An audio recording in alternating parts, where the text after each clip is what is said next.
What's going on, guys? It's your boy Cash. In today's video, it's gonna be straight up hot, spicy for you guys. What I want to discuss in today's video specifically is I've been thinking about this for a while, and the title of the video might give you guys like a little bit of hint of what I'm talking about. But I want to start in premises, obviously, before this video is 100% MFO. But besides that, I definitely wanted to come out and say, like, this is to no offense to the gacha game community or anything like that, but I've been really looking into about, you know, mental health and stuff like that. I've mentioned this a lot of times, and the reason why I don't want to play too many gachas or anything like that. And I wanted to give you guys pretty much a update of from that video on. And obviously I've been playing, I played Naraka Blade Point. I've been enjoying that. Guilty Gear Strive. I've been playing The Last Spell. I played Tainted Grail Conquest. I'm currently playing Scarlet Nexus. I think I might get Monster Hunter, and there's a bunch of other random games. The Monster Hunter story, sorry.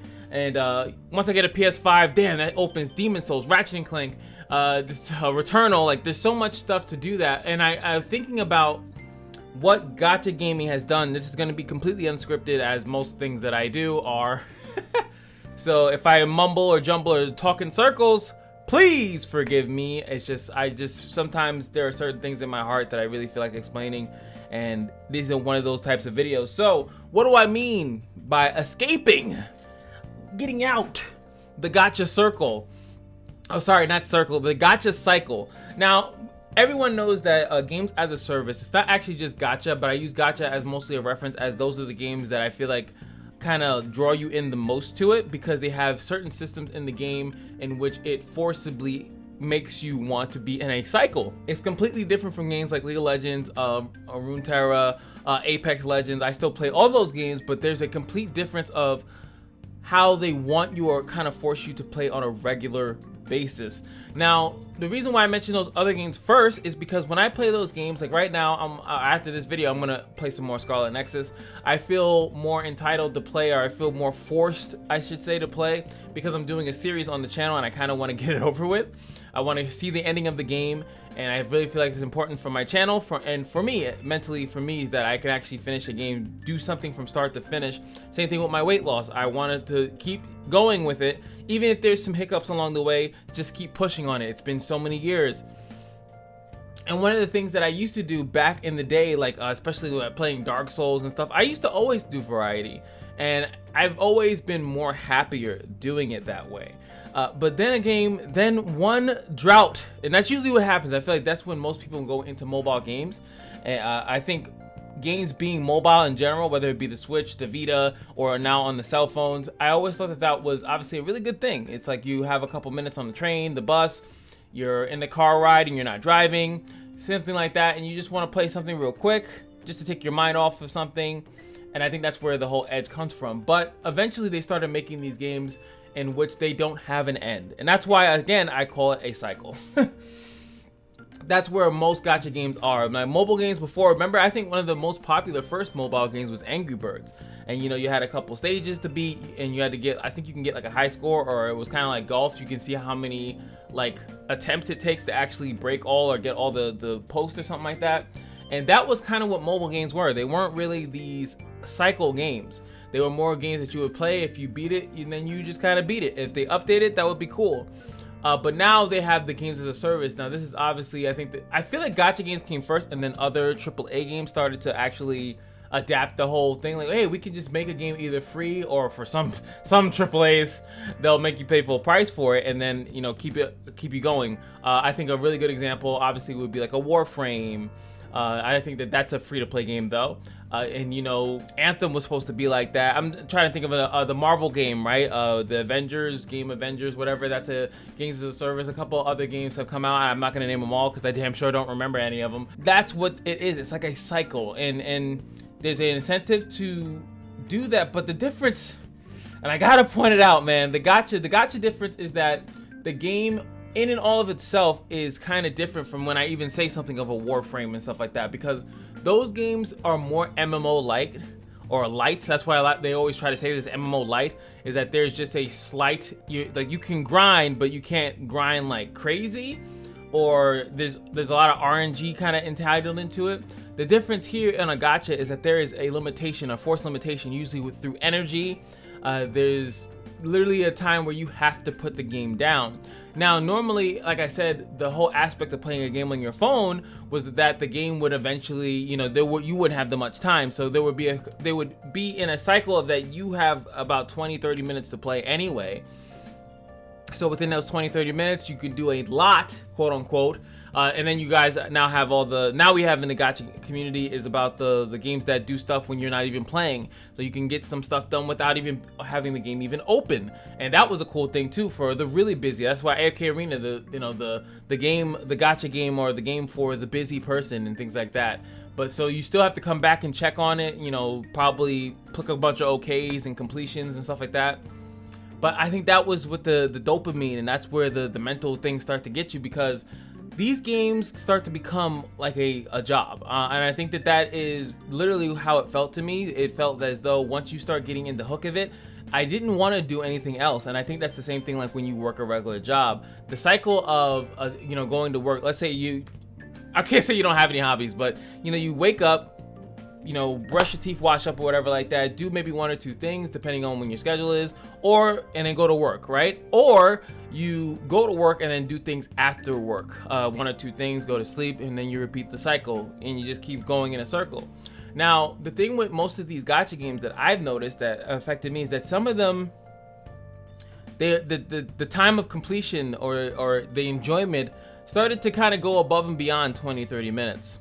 So then you would start to be playing the game for, you know, a long time, especially if you're not like super paying attention to it. You kind of like check back on it multiple times during the day. And then all of a sudden that 20-30 minutes kind of racks up throughout the day.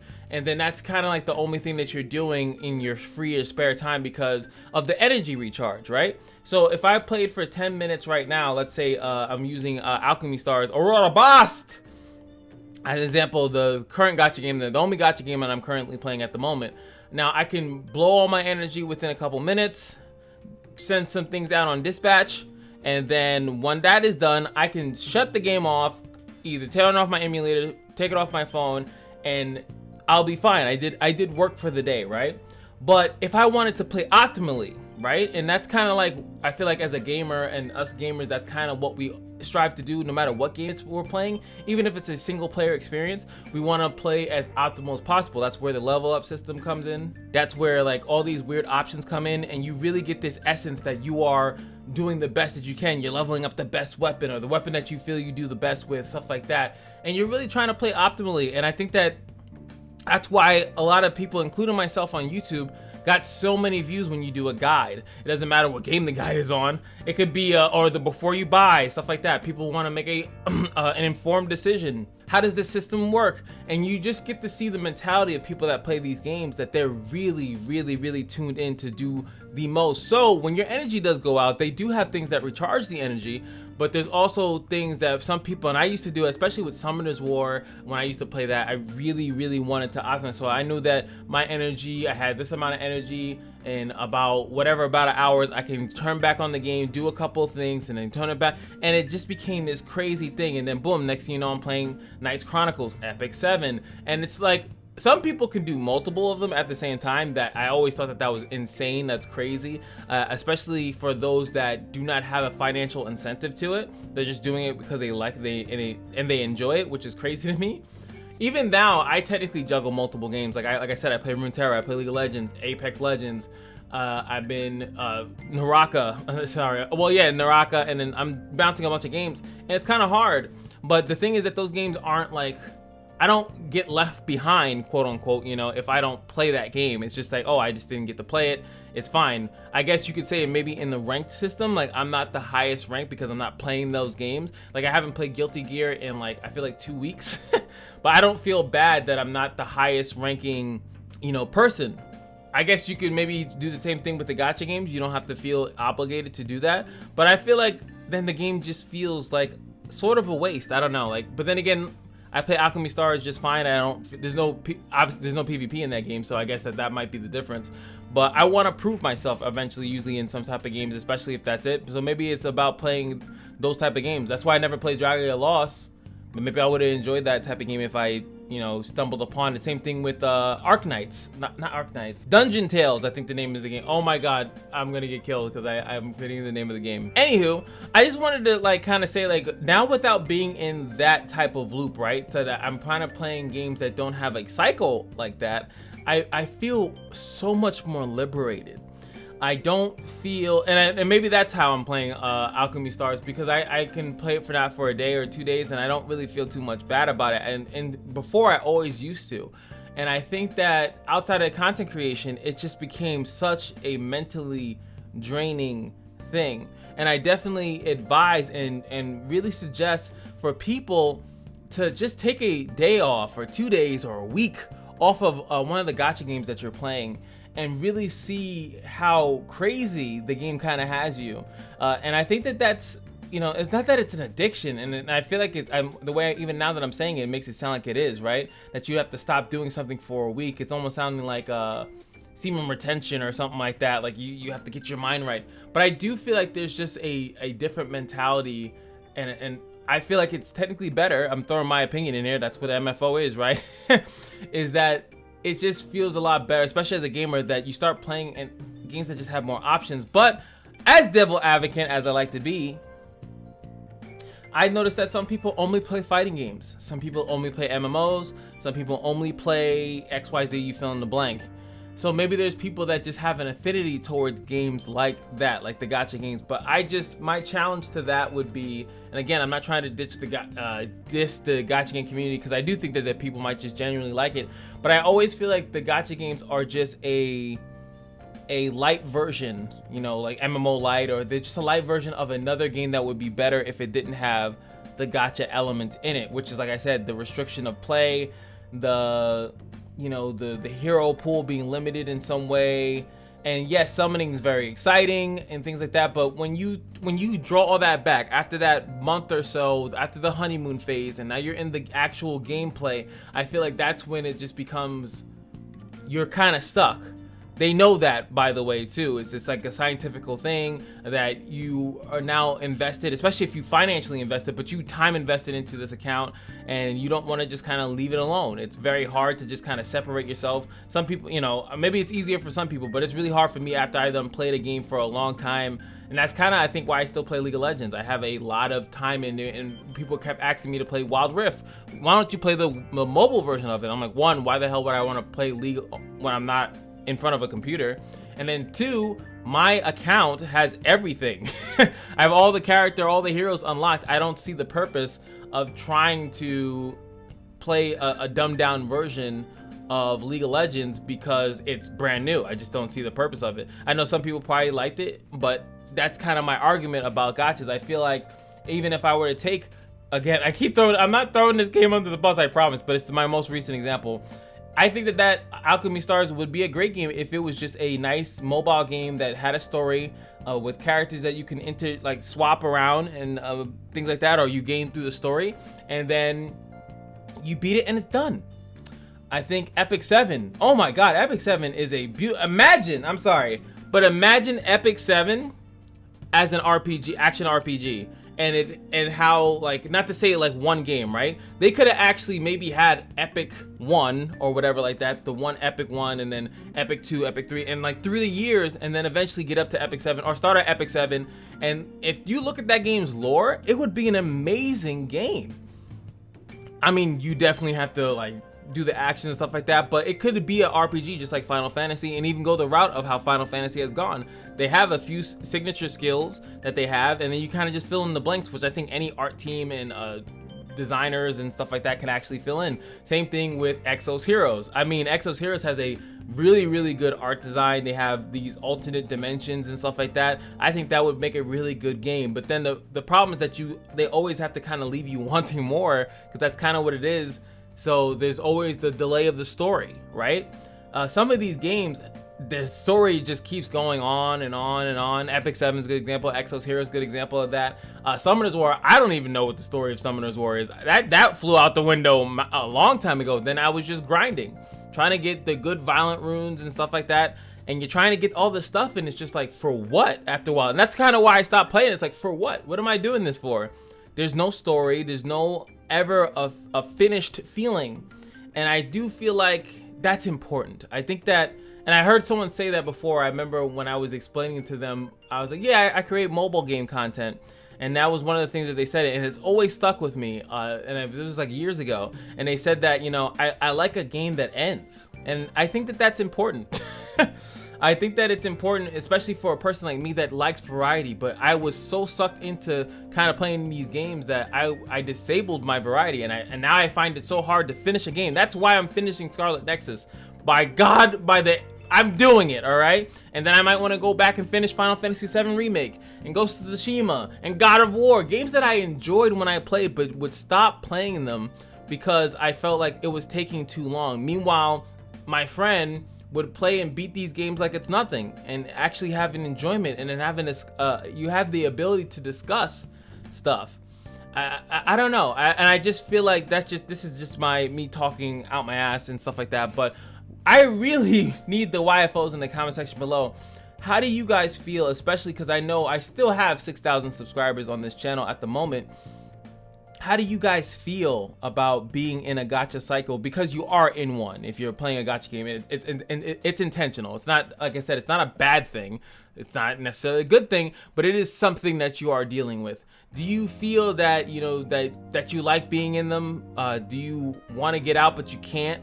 And I feel like that's, like I said, I'm self-admitting that was my issue, and I just kind of just stopped, took a big leap. I knew it was gonna affect my channel. It's still affecting my channel, and I said, you know what? I'm done. I'm gonna only play them for a little bit, like a couple, like maybe a month or two. And eventually, I'm gonna stop playing Alchemy, Story Blast, whatever the heck the name is. I'm gonna probably stop playing it because you know, it's okay. I want to see how it ends and stuff like that. I don't feel like looking up the events and seeing stuff like that. Just don't care. Don't. And I'll just keep playing Runeterra and things like that. And when new games come out, I want to play those. And I know that that's another thing, and I kind of brushed over, is that a lot of the mobile gacha games are free, so it allows people to just kind of play for free. And there's a lot of free-to-play players, way more often than there are people that play that pay either a small amount or a high amount, especially a monthly reoccurring thing that they always have. Like they always have a monthly pass in all those games. Let me know how you guys feel, because I really want to know. I know some people, I can obviously see the difference of views from when I do gacha stuff versus when I don't. And I really want to know how you guys feel about being there. And maybe I'm just Looney Tune. There's a high chance that maybe I'm just losing my mind, but I feel like I'm not. I feel like people know exactly what I'm talking about. And I definitely challenge you to just stop playing whatever game, your main gacha, just to take a week off. I had to literally do that anyway when I was going, like if I go on a vacation or something like that, or like just take a couple days off. And I know some people, I remember when we used to play, would do that anyway, and your guild would kick you out. You get booted off the friends list. Oh, this guy quit, he's gone, get him out of here. It's crazy. You couldn't even do like normal things. Like you have to be on there like if it was like an MMO guild, but it's not even. I guess if you're taking it serious, it is serious, but to me it was never that serious. It was mostly supposed to be for fun, you know, but everything is like so rigid, and it's just so it's weird. But I wanted to come and talk to you guys about that. I hope you guys don't mind if I just, you know, sit down and just shoot the shit with you guys, especially a video for like again, my game was mostly made on mobile games, and mostly mobile games, not just Exos Heroes, but Epic 7, Knights Chronicles, Summoners War. I don't think I've ever uploaded some. That was more of a stream thing. Alune, I remember Alune. But you know, just trying to see how you guys are feeling, and I know a lot of you are probably not checking out the other content, but I know I'll hit you guys eventually with something that you like. But hey, the most anime game I could find is the one that I'm currently playing. And again, like I always say, if you guys have any suggestions, please let me know. The suggestions for me to even cover Alchemy Stars was from Tachi, and I looked into it and I was like, oh, that game looks kind of cool. I actually wouldn't mind testing that out. So it can be a gacha game. Like I said, I don't mind playing them. I just won't stay with them. Just like any other game. I think that you should play a couple games and enjoy it, and then when the enjoyment is gone, you should move on. And don't get stuck in a cycle. Unless you absolutely like that shit, just don't get stuck in a cycle, especially if it's not doing well for you. There's so much things, and I do think that even, like I said, for people that play MMOs and fighting games and they kind of stick within one genre, play other games that are in that same genre. You might like them either more or on the same level, at least, you know. And I've seen people that play multiple gachas, but that's MFO. YFOs in the comment section below. Let me know how you feel. And just remember that every day at the Kashino is your lucky day. And I will see you guys in the next video. Peace.